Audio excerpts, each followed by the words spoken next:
So we're here with Mike McCue from Flipboard, and we're going to talk about all the big changes that you're announcing. Well, yeah, Flipboard 2.0 is the largest release we've ever done.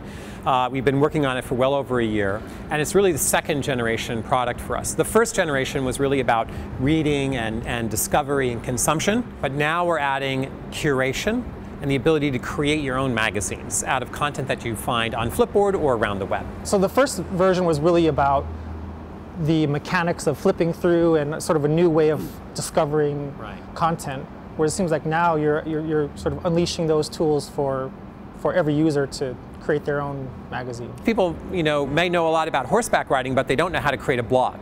They don't know how to, build stuff on the internet. This gives them a way to very easily find stuff that they love, tap one button, and they can build a magazine out of that stuff. What do you expect to happen once users get their hands on these tools? We've had about maybe 30 or 40 beta testers that have been using Flipboard to build magazines. People have built the most interesting stuff.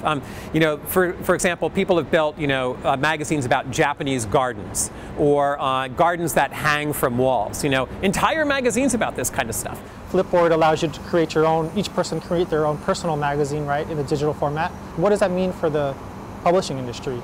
Publishers can actually package their content in lots of different ways. It doesn't have to be in that one monthly package that comes every month. So for example, Rolling Stone magazine has created a mini magazine on Flipboard called The Beatles.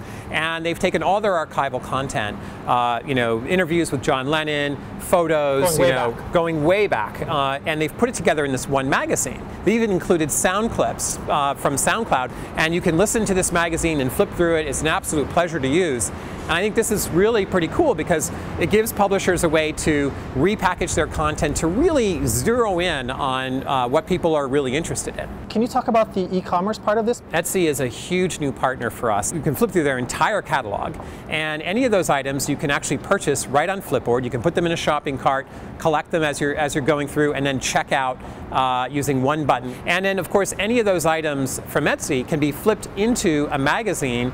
For example, let's say you're remodeling an apartment. You can actually find a bunch of the cool things you like from Etsy and from other sources and put them all together in a really cool magazine about your remodeled apartment ideas.